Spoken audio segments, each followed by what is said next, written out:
नमस्कार दोस्तों, आइए मेरे यूट्यूब चैनल में आप सभी को स्वागत है। ओम जय श्री हरि विष्णु जय माता रानी। दोस्तों, आपके अपने चैनल में मालती अरुण दीवानी में आपका स्वागत है। बहुत बहुत स्वागत है। आप भक्ति दुर्गा की कृपा संदेव आप और आपके समस्त परिवार पर बनी रहे। सनातन धर्म में एकादशी तिथि का बहुत अधिक महत्व माना जाता है। इस दिन व्रत धारण करने से जीवन में आध्यात्मिक उन्नति होती है, सुख शांति और समृद्धि की प्राप्ति होती है। एकादशी के दिन सतसिद्ध के पालनहार भगवान श्री हरि विष्णु जी की पूजा करने का विधान है और यह दिन उनकी विशेष कृपा की प्राप्ति और उन्हें प्रसन्न करने के लिए बेहद शुभ माना जाता है। हर महीने में 2 बार एकादशी आती है, एक शुक्ल पक्ष में और दूसरी कृष्ण पक्ष में। वैसे तो प्रत्येक एकादशी का अपना अलग ही महत्व होता है, लेकिन आषाढ़ मास के शुक्ल पक्ष की जो एकादशी होती है, जिस देवोत्सनी एकादशी कहा जाता है, यह एकादशी बहुत महत्वपूर्ण मानी जाती है। कारण यह है कि पौराणिक मान्यताओं के अनुसार भगवान श्री हरि विष्णु देवोत्सनी एकादशी से योगिनी निर्धारित की अवस्था में चले जाते हैं, जो कि कुल 4 महीने का समय होता है। इसी दौरान चातुर्मास प्रारंभ हो जाता है, जो पूरे 4 महीने तक रहता है। चातुर्मास में सभी देवताओं सो जाते हैं। ऐसे में 36 का संचालन भगवान शिव जी के हाथों में आ जाता है। वही विष्णु जी की अनुपस्थिति के कारण सभी मांगलिक कार्य रोक दिए जाते हैं। ऐसी मान्यताएं हैं कि चातुर्मास में किसी भी प्रकार का मांगलिक शुभ कार्य जैसे कि विवाह, जनेऊ या फिर गृह प्रवेश इत्यादि भी वर्जित माना गया है। मतलब सनातन धर्म में 16 संस्कारों में जो शुभ संस्कार होते हैं, उन्हें चातुर्मास में करने के लिए वर्जित किया गया है। और यही कारण है कि देवोत्सनी एकादशी बहुत महत्वपूर्ण होती है। बहुत से भक्त हैं जो कि चातुर्मास का व्रत करते हैं। तो ऐसे में देवोत्सनी एकादशी, जिसे कि हरिसेनी एकादशी भी कहा जाता है, इसी दिन से चातुर्मास के व्रत प्रारंभ हो जाते हैं, जो कि कार्तिक मास की शुक्ल पक्ष की देवउठनी एकादशी के दिन समाप्त होता है। ऐसा बहुत से भक्त हैं जो कि हरिसेनी एकादशी के दिन से चातुर्मास का व्रत करते हैं, और कई भक्त हैं जो कि आषाढ़ मास की पूर्णिमा से, जिस गुरु पूर्णिमा कहा जाता है, उस दिन से ही चातुर्मास के व्रत का प्रारंभ करते हैं। तो जैसे हम व्रत शुरू करते हैं, वैसे ही व्रत का समाप्त भी करते हैं। अगर एकादशी के दिन आप व्रत शुरू कर रहे हैं तो फिर एकादशी के दिन समापन होगा। और अगर आप पूर्णिमा के दिन से चातुर्मास का व्रत करते हैं तो फिर कार्तिक मास की पूर्णिमा पर चातुर्मास के व्रत का समापन होता है। ठीक है, इसी प्रकार से व्रत की जाते हैं।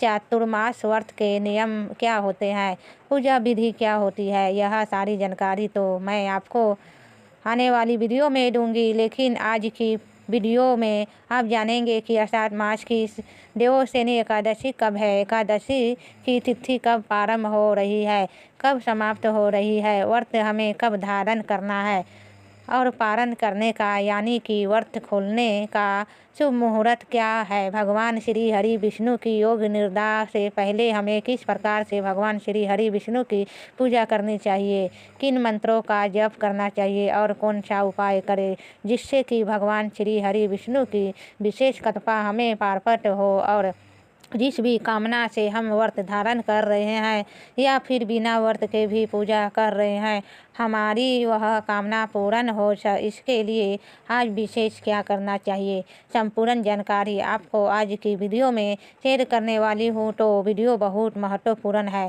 पूरा ज़रूर देख लीजिए, और अच्छी लगे वीडियो तो लाइक भी ज़रूर कीजिए, क्योंकि आपके लाइक, आपके कमेंट्स मेरे लिए बहुत महत्वपूर्ण होते हैं। यह एक मंत्र जरिया है जिनसे मुझे पता चलता है कि आपको यह वीडियो अच्छी लगती है और आपके लिए यह वीडियो उपयोगी है।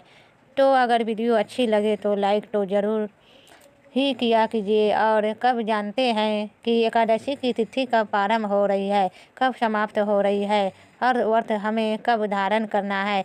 देखिए, अर्थात मास की शुक्ल पक्ष की एकादशी तिथि प्रारंभ हो रही है 16 जुलाई को रात्रि में 8:34 पर और समाप्त हो रही है 17 जुलाई को रात्रि में 9:03 पर। तो सूर्योदय कालीन तिथि के अनुसार 17 जुलाई 2024 यानी कि बुधवार के दिन एकादशी का हरिशेनी एकादशी का व्रत रखा जाएगा। हरिशेनी एकादशी के दिन यानी कि 17 जुलाई को बहुत सारे शुभ योग हमें प्राप्त हो रहे हैं। अमृत सिद्धि योग रहेगा जो कि 17 जुलाई को सुबह 5:05 पर प्रारंभ हो रहा है और समाप्त होगा 18 जुलाई को सुबह 3:01 तक, यानी कि पूरे दिन और पूरी रात्रि आपको अमृत सिद्धि योग का योग प्राप्त हो रहा है। और इस दिन सर्वार्थ सिद्धि योग भी रहेगा जो कि आप सभी जानते हैं। सभी कार्यों में सिद्धि के लिए सर्वार्थ सिद्धि योग को शुभ माना जाता है। तो सर्वार्थ सिद्धि योग प्रारंभ हो रहा है 17 जुलाई को सुबह 5:55 पर और समाप्त होगा 18 जुलाई को सुबह 3:01 तक। तो यह दोनों ही योगी अत्यंत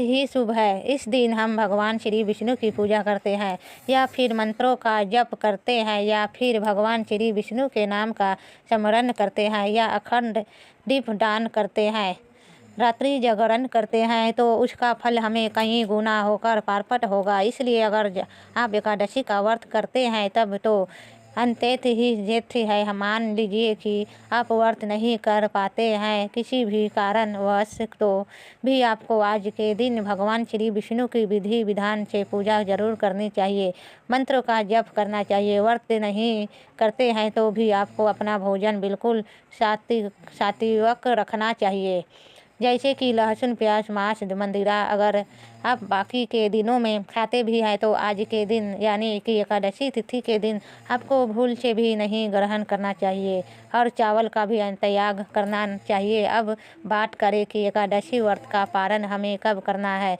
तो देखिए, एकादशी व्रत का पारण हमेशा द्वादशी तिथि में किया जाता है और द्वादशी तिथि प्रारंभ हो रही है 17 जुलाई को रात्रि में 9:03 पर और समाप्त हो रही है 18 जुलाई को रात्रि में 8:44 पर। तो एकादशी व्रत के पारण करने का जो शुभ मुहूर्त आपको प्राप्त हो रहा है 18 जुलाई को यानी कि गुरुवार के दिन सुबह 5:30 से 9 बजे तक ठीक है।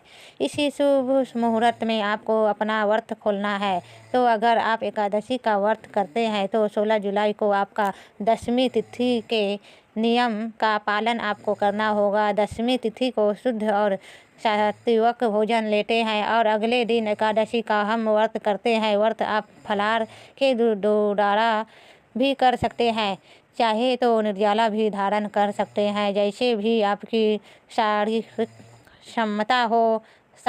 क्षमता हो। अगर आप फलाहार से करते हैं तो फल में आप कोई सा भी फल खा सकते हैं, दूध ले सकते हैं, फलों का रस ले सकते हैं, मतलब फलाहार और जलार के द्वारा आप एकादशी का व्रत धारण कर सकते हैं। फिर अगले दिन द्वादशी तिथि में अपने व्रत को खोलना चाहिए, व्रत का पारण करना चाहिए। ठीक है, इसी प्रकार से दशमी से द्वादशी तक के नियम होते हैं। इन नियमों का अगर हम सही प्रकार पालन करते हैं और भगवान श्री विष्णु की पूजा आराधना झंडा भावों से करते हैं, समर्पित भावों से करते हैं, तो एकादशी व्रत का संपूर्ण फल हमें प्राप्त हो जाता है। और जिस भी कामना से हम व्रत धारण करते हैं हमारी वह कामना भगवान श्री विष्णु की कृपा से अवश्य ही पूर्ण होती है। तो दोस्तों, यह है आज की वीडियो जिसमें देव शनि एकादशी व्रत से संबंधित संपूर्ण जानकारी मैंने आपको शेयर किए। उम्मीद करती हूँ आपके लिए उपयोगी होगी। एकादशी व्रत की कथा और पूजा विधि के लिए चैनल से जुड़े रहिए। और चातुर्मास का व्रत आपको किसी प्रकार से करना है, सावन मास का व्रत आपको किस प्रकार से करना है, इसकी जानकारी आपको आने वाली वीडियो में मिलेगी। तो चैनल से जुड़े रहिए ताकि यह सभी जानकारी आपको सही समय पर प्राप्त हो मिलती हूँ। मैं आपसे अगली वीडियो में। तब तक के लिए जय श्री राधे राधे दोस्तों।